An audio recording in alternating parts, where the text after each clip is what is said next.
Trabajo, trabajo, trabajo, trabajo, trabajo.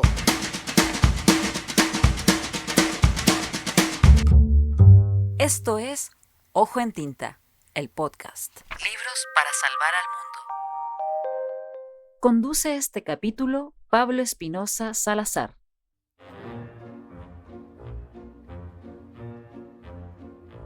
En una recordada campaña electoral del año 2005, el político chileno Sergio Velasco decidió usar los 2 segundos que disponía de propaganda televisiva para hacer énfasis en una sola cosa, lo que más le interesaba fomentar en su distrito: el trabajo.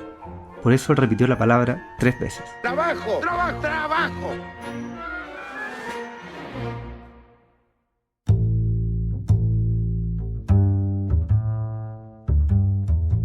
El trabajo, lo sabemos bien, es algo siempre deseable. Manos callosas, manos honrosas, dice un refrán popular. En este capítulo, sin embargo, no hablaremos a favor del trabajo, sino que en contra.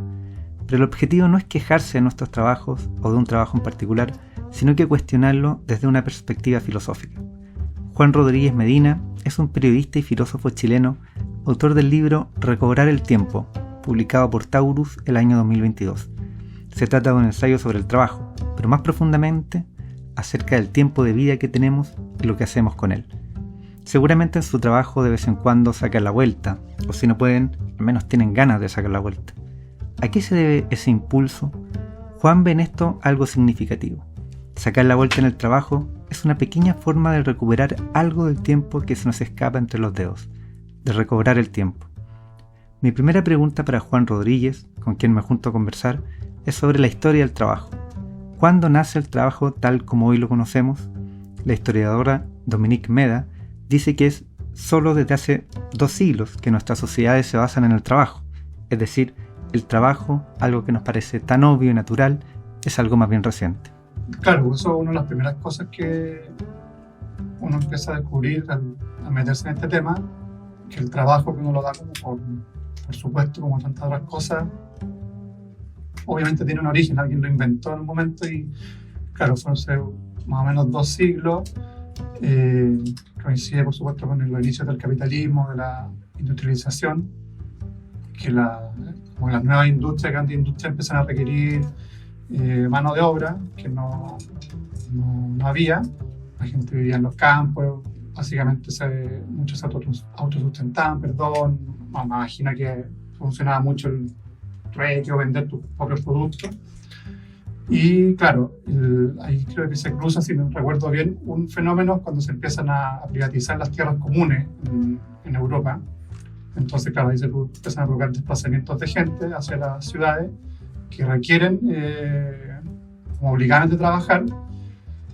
Por otro lado, hay un fenómeno también que la gente no quería trabajar porque, no me acuerdo si en el mismo libro que citas tú, en algún otro de historia que leí, hay un libro de Illich, Iván Illich creo que se llama, como el orden moral de esos tiempos, el trabajar asalariado, o sea, el vender tu tiempo a otra persona era como muy mal visto, o sea, o más bien tenías que estar como muy mal para tener que recurrir a esa manera de sustentarte.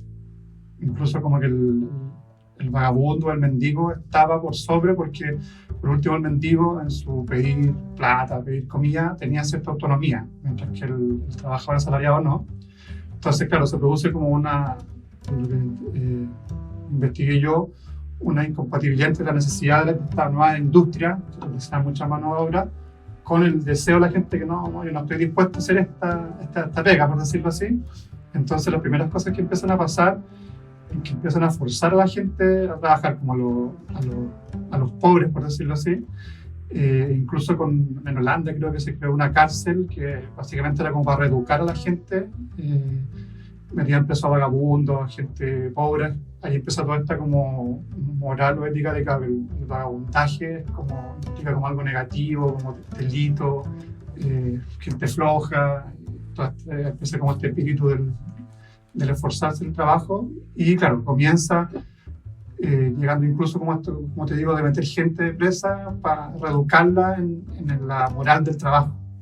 En ese caso, la cárcel holandesa llega incluso como literalmente se aplicaba el concepto de tener que trabajar para sobrevivir, que había un castigo que le hacían a los que no, como los más cabeza dura, por decirlo así, que consistía en un ingenio que empezaba a llenarse, era un pozo que empezaba a llenarse de agua, y la manera de no ahogarse de estas personas era como empezar, no me acuerdo, mover algún mecanismo, o sea, a trabajar para no ahogarse. Y yo viendo las cuestiones, habían en Alemania, en otras partes de Europa también esas cárceles.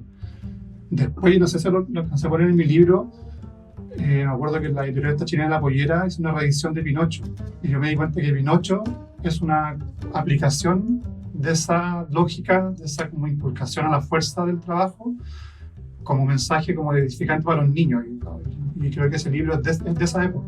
Entonces como que en ese, si uno mira a Pinocho, como que es como la, sí, como decirle, como una ficcionalización de toda este cruce o de esta nueva moral del trabajo que se le está inculcando a un niño, porque de hecho a Pinocho es como, tienes que portarte bien, tienes que estudiar para trabajar, y es el premio de eso es ser niño. Entonces, claro, bueno, volviendo al origen de la pregunta, el contexto es, o sea, como hay un momento que tienen que empezar como a forzarse, a inculcarse esta moral que no era la moral predominante en la gente. Y eso incluye como persecuciones policiales para que la gente trabaje. Bueno, en Chile también ocurría que había una ley de vacancia, y también no solo como lo obligaban a trabajar, sino también a cumplir el horario, que era así estricto. Claro, ahí uno empieza, cuando en el colegio nos enseñan que el puente Calicanto, el desaparecido puente Calicanto, te dan el dato que lo construyeron gente presa, o sea, presidiarios, como que te da como un dato nomás, y como, pero visto ahora, como que te hace sentido de que a los presidiarios lo hacían trabajar, como parte del castigo o parte del reformarse, era trabajar, inculcarles la ética del trabajo. Y sí, hay un libro que sacó hace poquito Pedro Gandolfo, un ensayo sobre como la zona central de Chile, y ahí muestra cómo también se empieza como a inculcar la ética del trabajo y cómo se produce un descuadre, porque tanto, esa es la tesis de él, como el colonizador español como el indígena eran muy reacios a esa ética. Entonces, claro, también se empiezan a privatizar las tierras y a producirse también este mismo fenómeno o parecido al de Europa, de tener que forzar a la gente a trabajar, porque si no trabajas, en el fondo no comís. Y un epígrafe de tu libro es de Carla Córdoba y dice: la esclavitud no es solo una barbaridad del pasado que ya desapareció, esclavo es cualquiera que se atribuye un precio a sí mismo y que lo cobra quien paga. ¿No crees que es exagerado hablar de esclavitud? ¿Por qué te pareció pertinente esa cita? A mí me pareció pertinente, bueno, primero por lo descarnada que es, como lo clara que es. Y yo, claro, en un momento también dudé si el paralelo con la esclavitud es muy exagerado, hasta podría ser irrespetuoso, digamos, con gente, no sé, heredera no sé, sobre todo en Estados Unidos, en Centroamérica, herederos de esas aberraciones, digamos. Pero, claro, si normalmente cuando piensa en la esclavitud, piensa en la parte como del maltrato, así como el maltrato físico, no sé, la cadena. Pero en realidad, si uno, o sea, como va como al fondo del asunto, lo que define la esclavitud es como la posesión de un ser humano, que es tu propiedad, la que tú puedes disponer. Entonces uno, haciendo como un ejercicio, un experimento mental, uno puede decir, ya, podría haber una buena esclavitud, entre comillas, así como derechos de la esclavitud, así como se habla de derechos del trabajador, en que tu esclavista te trata bien, te alimenta bien, te tiene techo, no te maltrata, te tiene un horario, pero es tu dueño. Y yo creo que eso seguiría siendo como indigno, aunque tú estés bien tratado. Entonces, por supuesto, sacando el lado del maltrato, aunque también en el mundo del trabajo hay en algunas zonas maltratos, como en la fábrica que hay en el norte de México, el paralelo está en esa idea de que otro puede disponer de ti, en el fondo. Que tú tienes que, en el caso del trabajo, ponerte un precio, venderte, porque es la manera de sobrevivir, y ese otro puede disponer de tu tiempo, puede disponer de tus fuerzas intelectuales, de tus fuerzas físicas. Entonces, claro, como que el paralelo no viene por el lado necesariamente del maltrato, aunque también hay maltrato en el trabajo, como te digo, sino que viene con esta idea de tú perder como autonomía. Hay todas estas cosas a veces las fui encontrando después de publicar el libro, como Aristóteles ya reflexionaba en algunas de su ética, cuando habla de la felicidad, de cómo para conseguir la felicidad también tiene que ver con la libertad política, etc. Y ahí pone que depende como de un salario, no sé cuál es la palabra en griego, salario, pero en el fondo de que otro te pague un sueldo, ese está como impedido de llegar a la autonomía, no tanto a la felicidad, justamente porque depende de otro, pierde su autarquía. Entonces, en ese punto, yo creo que es donde sí se cruzan esclavitud y trabajo asalariado. Hay una promesa que no se cumplió: trabajar menos. A finales del siglo XIX, en países industrializados, se creía firmemente que las máquinas se llevarían todo el trabajo duro y que los humanos tendríamos cada vez más tiempo libre. Pero pasó lo contrario. La tecnología nos ha hecho trabajar más. Es cosa de vernos con los celulares respondiendo mensajes de trabajo a todas horas, incluso los fines de semana a veces. ¿Qué pasó?, le pregunto a Juan. Claro, eso, bueno, es un tema súper actual, esto de la automatización, la inteligencia artificial, y más allá de la singularidad, que yo no soy especialista en el tema, es un asunto recurrente desde como que rompe el capitalismo. La industrialización tiene esa promesa de que las máquinas iban a liberar al hombre primero del trabajo pesado y finalmente también del trabajo en general, o sea, como que tienen a liberar tiempo. Pero lo que ha ocurrido cada vez es que en el fondo esas tecnologías más bien se usan para de forma más creativas, más eficientes, seguir disponiendo de tu tiempo. Y probablemente tiene que ser, porque claro, la lógica quizá el problema no es la tecnología necesariamente, sino la lógica detrás, porque en el fondo quien desarrolla esa tecnología es un capitalista, y el capitalista lo que quiere es acumular más capital, ser más eficiente para producir, etcétera, etcétera. Entonces, claro, como que la lógica del desarrollo de la tecnología, creo yo, es la que redunda en que finalmente termine trabajando más. O sea, puede ser que algunos tengamos la fortuna de no tener que hacer trabajos tan pesados, trabajo físico, no sé, moviendo ruedas, cosas así. Hay gente que todavía sí lo tiene que hacer, pero incluso los que tienen esa fortuna de no hacer esos trabajos pesados, sí, pues tienen sus jornadas son cada vez como más largas y más intensas. O sea, bueno, para que sin olvidar, como que el celular y la red y todo, la conexión de internet te permite como que eventualmente donde estés, en cualquier lugar, en cualquier tiempo, puede ser requerido a trabajar. Entonces es algo bien recurrente, tan recurrente que hay los luditas. Hay una expresión que se llama, tú buscas en el diccionario ludita, sale como gente que se opone a la tecnología, así como antitecnología. Bueno, en realidad fue un movimiento social, se diría hoy día, en los principios también de la revolución industrial, de artesanos y otra gente que sí como que atacó a estas máquinas que empezaban a aparecer, así como telares automáticos, cosas así, y que empezaron como a destruirla. Incluso algunas protestas, creo que también de ellos, eran contra los relojes, como veían, no sé, relojes de la fábrica o de la ciudad, como simbólicamente destruyendo como lo que estaba marcando el tiempo, lo que estaba dominando. Entonces, claro, ellos pasaron a la historia como con este concepto de antitecnología, pero en realidad han salido estudios hoy día y más antiguos de que esta gente en el fondo lo que empezó a cachar es que esta tecnología iban a empezar a ser usadas para como esclavizar más o hacer más intensiva el uso del recurso humano. En el fondo, como que lo que cacharon, no eran como que estuvieran en contra de la tecnología, sino que cacharon que en una lógica como patronal, empresarial, esta cuestión iba a servir para exprimirte más. Entonces es un conflicto como recurrente y probablemente es como el conflicto del como capital-trabajo. Como en esa lógica la tecnología es para hacer más eficiente el trabajo.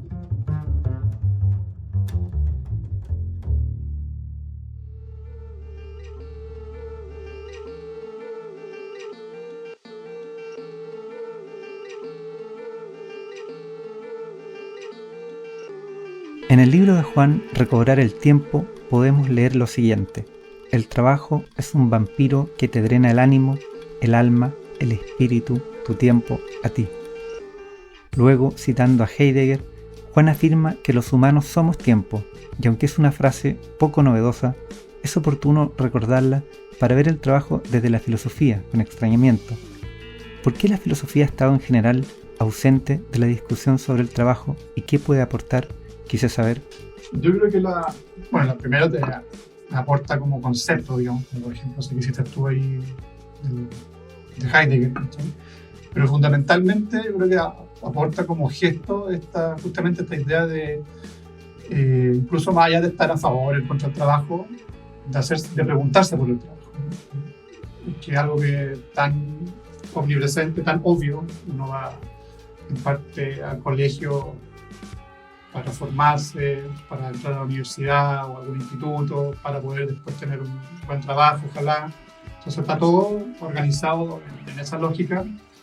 Y si algo puede hacer la filosofía o en general el pensamiento, a no suponer que un autor especialista, por eso es la intención, es justamente reflexionar sobre cuestiones que uno da por obvias, y que quizás por lo mismo, perdonando la redundancia, una las obvias, como que no las pensáis, y la filosofía se supone algo de eso, de cuestionar como el sentido común, preguntarse por el sentido común, no necesariamente para derribarlo o para cambiar el mundo, quizás sí, quizás no, pero al menos para ponerlo entre paréntesis y hacerse preguntas. Entonces yo creo que eso es lo que aporta, si se puede decir así, la filosofía o el pensamiento. Y también en tu caso como pensar el tiempo, no solo pensar el trabajo, sino que el tiempo como que parece que había sido como dado por hecho, descontado. Claro, sí, porque claro, en principio cuando yo entro a este tema, el tiempo se te presenta como, claro, el tiempo cronometrado, tengo poco tiempo para hacer esto,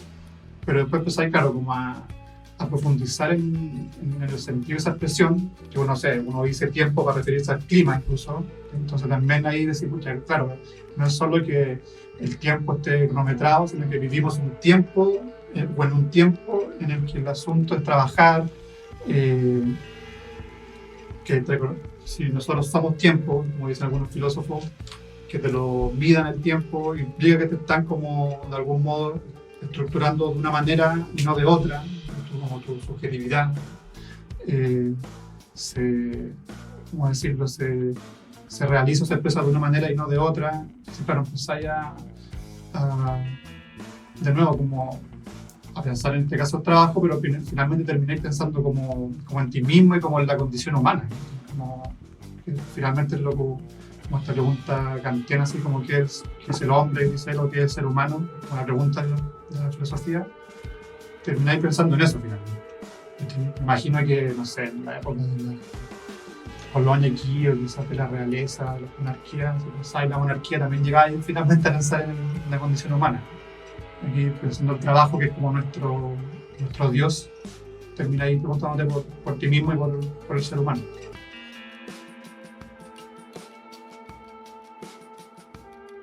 ¿Cuáles fueron algunos de los libros que acompañaron a Juan al investigar sobre el trabajo desde la filosofía? Al final hay un listado extenso, pero creo que hay dos autores que noté que se repiten particularmente, que son Mark Fisher y Marx. Sí, bueno, Mark Fisher yo creo, sé que es por dos cosas que yo creo que lo cito harto. Una más evidente es que, bueno, él también piensa estos temas o piensa una reflexión sobre el capitalismo, la crítica al capitalismo. Él también habla un tema que yo toco ahí en el ensayo, que es esta como psicologización o como individualización de los malestares, que son tratados como siempre como problemas psicológicos que tú veis con tu psiquiatra, con tu psicólogo, si tienes la suerte de poder pagar uno. Y que él reivindica que no, que hay un asunto político también, y que ese asunto político básicamente es la sociedad actual con sus demandas y exigencias que provoca los problemas, entre comillas, individuales.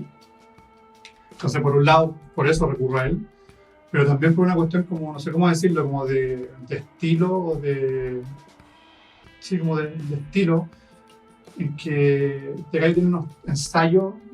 Se formó en filosofía, en doctorado, así muy importante, y tenía muchos rollos y muchas inseguridades su trabajo como académico, por decirlo así, como que no cuadraba, y de repente no sé qué pasó en su vida, como empezó a hacer unos blogs y cuestiones, y como que se liberó de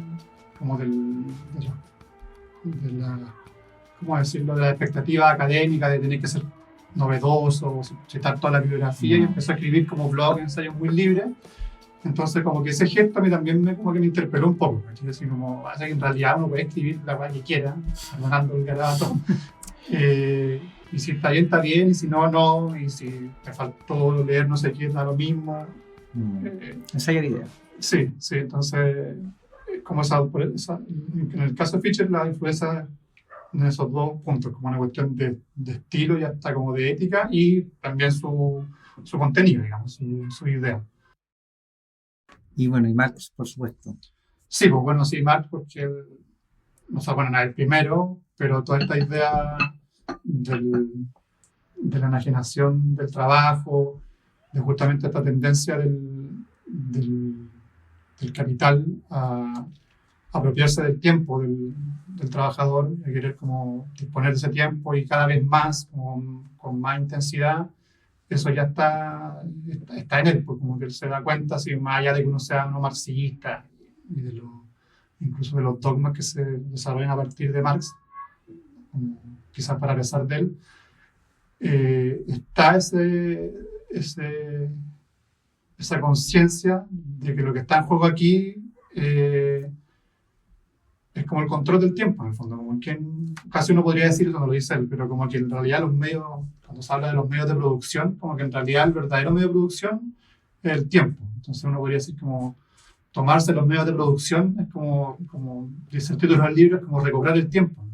Y eso ya está en él, esa idea de que en el paraíso comunista que proyecta con Engels, cuando él dice que ahí la gente, no sé, en la mañana se va a dedicar a cazar, en la tarde a pescar o a hacer crítica, muchas veces se interpreta como, claro, como que uno va a ser como una especie de multitask, así.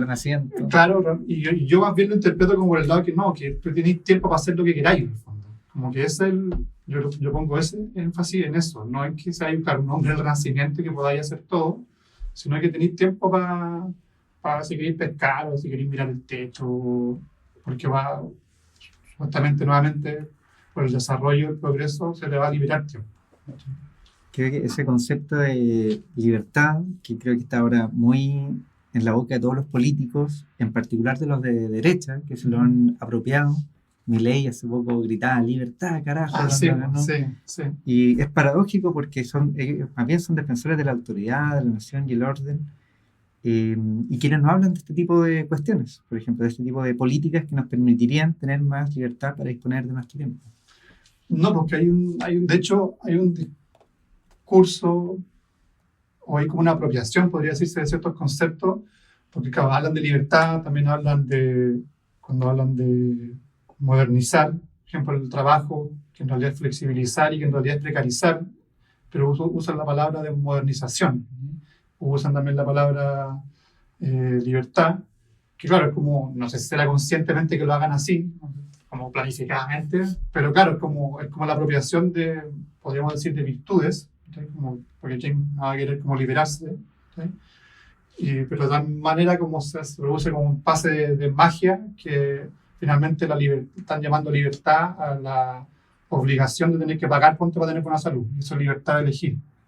En realidad están obligando a tener que pagar, por ejemplo en el caso chileno, para tener buena salud o buena educación, pero está como bajo ese concepto de libertad, o como te decía, como que precarizar el trabajo, pagar menos o trabajar más horas, lo llaman modernización. Entonces, claro, modernización es un concepto, por supuesto, positivo, igual que libertad.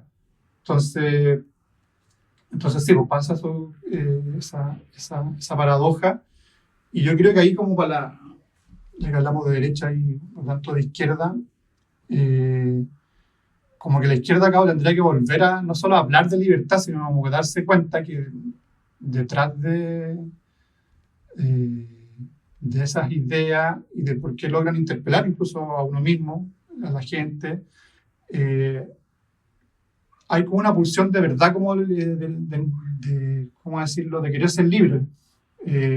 Yo pienso, no sé, pues, como el emprendedor, este concepto del emprendedor, que muchas veces se como que se presta como para burla, así como, si tenía vendí cuestiones por Instagram y decís que soy emprendedor, ¿cachai? Como que te creí. Pero ¿por qué la gente, no sé, renuncia a un trabajo y se pone a vender cosas por Instagram? Yo creo que hay como una pulsión de liberarse del trabajo. ¿Cachai? Más allá que lo logren o no, quizás después terminen más esclavizados de no sé quién, ¿cachai? Pero hay una pulsión ahí que, claro, que ciertas lógicas del capital o de la economía logran como apropiársela, pero es interesante como pensarla, por ejemplo, en el caso que te pongo del emprendedor, en vez de derrotearla, como hay ahí una pulsión de liberarse, ¿cachai? Que quizás sería bueno nuevamente como pensarlo. Entonces, claro, no caer simplemente en el roteo también del que consume, el consumismo, pero ¿qué es lo que está ahí detrás de eso? ¿Por qué la gente, todos consumimos? ¿Por qué nos sentimos bien haciendo ciertas cuestiones? ¿No habrá como detrás de eso, de nuevo, como deseos de autonomía, deseos de reconocimiento que quizás a los que se le podría dar una vuelta de tuerca para hacerlos verdaderamente liberados?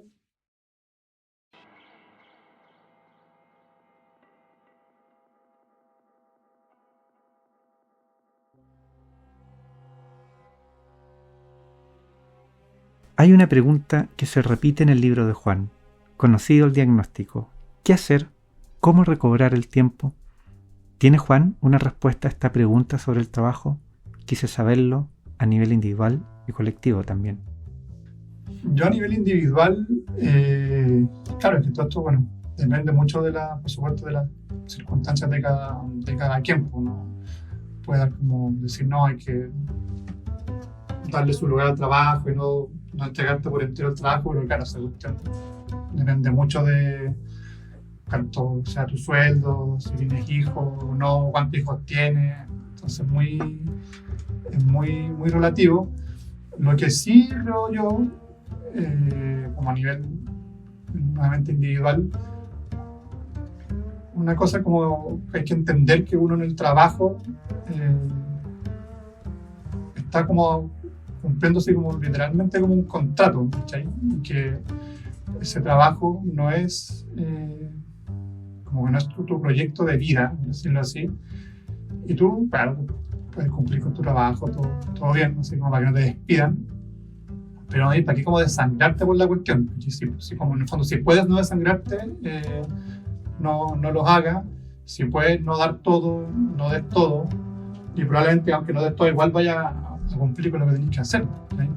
Entonces también como yo hablo, creo que en el libro, como de pequeñas resistencias, como la sacada de vuelta, la cierta como flojera, que yo creo que no sentirse culpable, no sentirse, claro, porque yo creo que más allá, como uno puede tirarlo como broma, nuevamente son como expresiones de necesidades individuales, como por algo se cae en la vuelta, por algo te demoráis en hacer tal cosa, o por algo si te gustan los feriados, ¿sí? Como que hay algo que está pasando ahí. Eso a nivel individual, claro, a nivel colectivo, te lo decía un poco antes, pero claro, yo creo que es importante, por ejemplo, no sé cómo habría que actualizarlo a las lógicas actuales, pero cuanto al sindicalismo, tienes como de ese orden, porque todos los avances que han habido justamente en esta lógica de ponerle límites al libre despliegue del capitalismo, así como por ejemplo esto que te decía yo de las 8 horas de trabajo, 8 horas, que son 40 horas a la semana, por decirlo, son todas luchas, o la mayoría son luchas sindicales, o no sé, la ley de la CIA, ahora leía como cuando fue la revolución en París, la Comuna de París, una de las como peticiones, como uno escucha la Comuna de París, una cuestión así como muy extrema, y las peticiones, algunas eran como no peticiones, sino las cosas que ellos intentan implementar es, por ejemplo, que se limiten las jornadas, ¿cachai? Que los panaderos no tengan que trabajar de noche, que haya como guardería de niños cerca de la fábrica, ¿cachai? Entonces, claro, volviendo a tu pregunta, yo creo que esas pequeñas grandes luchas son formas de responder de alguna manera al quehacer, para no quedarse con la utopía grande de simplemente no trabajo. Entonces, como, de nuevo repito la idea, así como la utopía como criterio para hacer cosas como aquí y ahora, que básicamente se pueden resumir en cómo ir limitando el tiempo de trabajo. Y ahí como que pueden entrar desde, no sé, esta renta básica universal, que quizás igual se ve como una política más grande, hasta reducir la jornada, hasta, no sé, como las guarderías, por ejemplo, o sea, cosas que te liberen tiempo, que te generen son como esferas de libertad dentro de este orden más grande que es el del capitalismo. Pero sí me parece valioso como, bueno, tu libro y los otros, los que hablamos, importantes para poder hacer como un movimiento social para cambiar lo que valoramos en el trabajo y en nuestra vida. O sea, realmente empujar políticas por ese lado. Sí, yo creo que... Para no pensar que no solo lo que quiere en el tren es la utopía, digamos. Claro, sí, pues por eso yo te digo esta idea como la utopía es esta del no trabajo, por decirlo así. Pero claro, esa cuestión es como que queda muy lejos y también te puede llevar a cosas peligrosas como la Unión Soviética, ¿no? Así como en virtud de ese futuro que queremos llegar, en el presente podemos hacer los trabajos que queramos pero que mañana se viene el paraíso, ¿cachai? Entonces también una manera de evitar esas cosas es como, claro, tener esa utopía como criterio, más que como meta, para aquí en el presente hacer pequeñas y grandes cosas que vayan en ese sentido.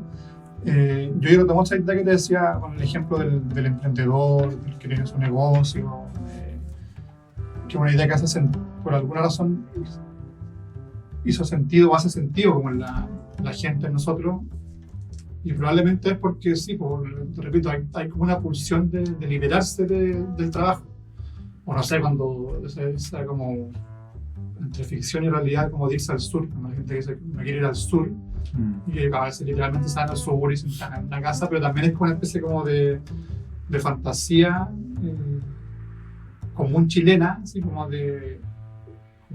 básicamente como de salirse del sistema, ¿cachai? Entonces yo creo que en esas lógicas, en esos impulsos, pulsiones, hay posibilidades de ir como te decía antes, como sacándole pequeñas mascadas como al orden más grande del trabajo, sin estar esperando como la gran revolución que mañana va a cambiar todo.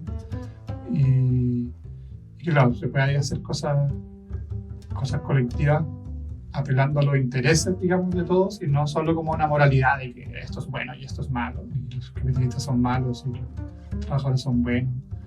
Entonces sí, volviendo al punto, yo creo que se pueden hacer cosas como aquí y ahora, sin estar esperando la nueva venida del Señor, digamos. La revolución social. Claro. Antes de terminar, les propongo escuchar un poema del uruguayo Mario Benedetti, fallecido el año 2009, quien conoció de cerca el burocrático trabajo en oficinas. Benedetti trabajó en empresas de comercio, en el servicio público y también como taquígrafo, transcribiendo palabras de otros. En 1956 publicó el libro Poemas de la Oficina y poco después, en 1960, La Tregua, una tragicómica novela sobre un viejo y triste empleado que se enamora de una compañera de trabajo. Ambos libros, que han sido muy populares, tienen en común la vida interior de todo oficinista y la extraña capacidad de hacer literatura con palabras como sueldo, aguinaldo y comisión. De Poemas de Oficina escucharemos el poema Licencia, en el que Benedetti habla de las 2 semanas al año de vacaciones y las 50 de trabajo. Muchas gracias por llegar hasta aquí.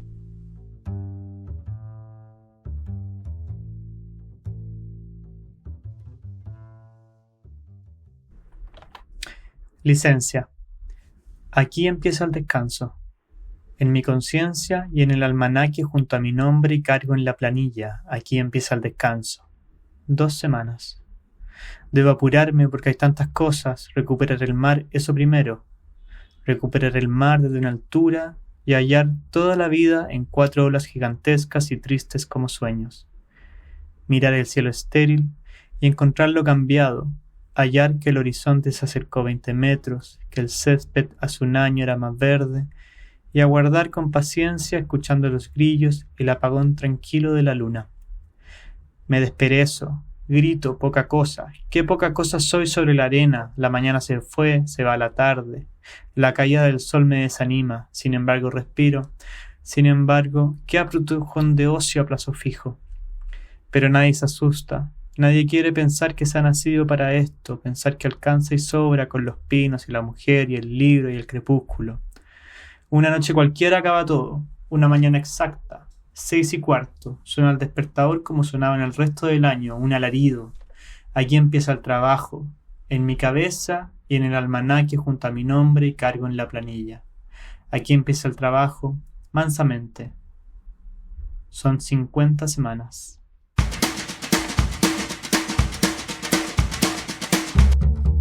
Esto fue Ojo en Tinta. Libros para salvar al mundo. Un proyecto financiado por el Fondo del Libro y la Lectura del Ministerio de las Culturas, las Artes y el Patrimonio de Chile, convocatoria 2022.